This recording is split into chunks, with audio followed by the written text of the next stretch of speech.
Tu t'es déjà demandé comment passer d'une scène à l'autre dans un jeu Godot, peut-être avec un joli effet de fondu au noir ou un écran de chargement? Parce qu'en fait, n'importe quel vrai jeu vidéo va avoir plus d'une scène, et sans doute un menu principal. Donc tu voudras forcément un moyen de switcher vers tes niveaux de jeu depuis cet écran. Mais bonne nouvelle, c'est pas si compliqué que ça à faire. La logique de base, le changement de scène en lui-même, peut se faire en une seule ligne de code. En utilisant les fonctions built-in de Godot getTree.changeSceneToFile ou getTree.changeSceneToPact, tu dis à Godot de remplacer la scène actuelle par une autre scène que tu peux référencer soit par son chemin dans l'arborescence du projet, soit directement avec son fichier .tscn préchargé. Et donc, voilà pour le changement de scène en lui-même.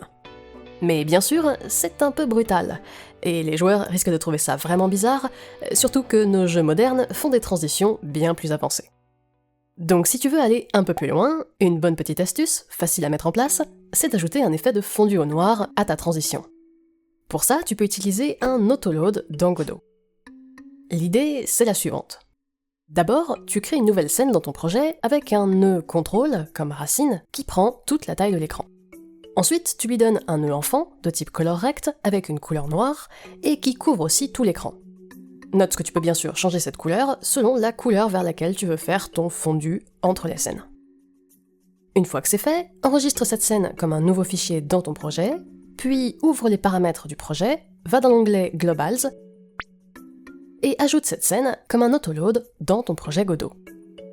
Après, si tu veux être absolument sûr que cet effet de transition sera toujours devant tout le reste dans ton jeu, tu peux changer le type d'une racine de contrôle à canvas layer, et lui donner un index de layer le plus grand possible pour le forcer à être toujours le plus devant.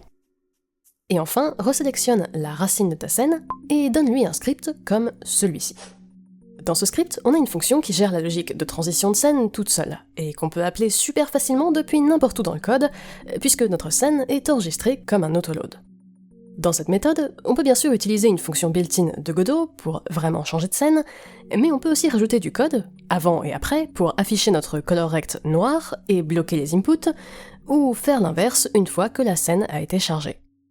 Pour un vrai fondu au noir, le mieux c'est d'utiliser un petit tween pour faire varier progressivement l'opacité du colorRect de 0 à 1 ou de 1 à 0, plutôt que de l'afficher ou le faire disparaître d'un coup. Ce qui est cool avec cette technique, c'est que si la scène que tu veux charger met du temps, par exemple parce qu'elle contient beaucoup de données ou qu'elle doit calculer des choses pour l'initialisation, tu peux facilement faire en sorte que ton script d'autoload SceneTransition attende que tout soit prêt avant de désactiver l'écran noir. Pour ça, tu peux ajouter un paramètre optionnel à ta fonction que tu vas pouvoir attendre, et donc si ce paramètre n'est pas nul, alors tu await ce déclencheur spécifique avant de continuer la transition.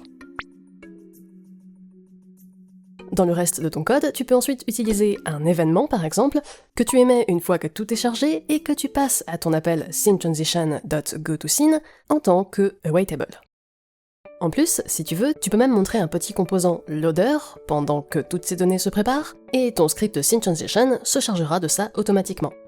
D'ailleurs, si tu as envie d'en apprendre plus là-dessus, j'ai en fait toute une vidéo à propos de comment faire différents composants loader avec tout un tas de types différents. Mais bref. De la même façon, si tes scènes se chargent en plusieurs étapes et que tu veux afficher cette progression de manière plus claire pour les joueurs, tu peux même ajouter une progress bar à ta scène SceneTransition, avec peut-être aussi une belle image de fond pour impressionner les joueurs. Et ensuite, dans ton script, au lieu d'avoir un seul awaitable, tu peux utiliser un tableau de waitables pour afficher la progression de chargement étape par étape visuellement sur ta barre de progression.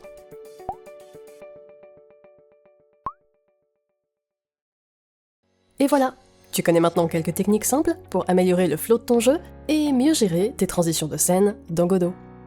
J'espère que tu as aimé ce petit tuto, n'hésite pas à réagir dans les commentaires et à t'abonner à la chaîne pour ne pas rater les prochains.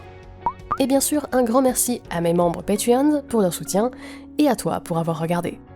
Et sur ce, à bientôt.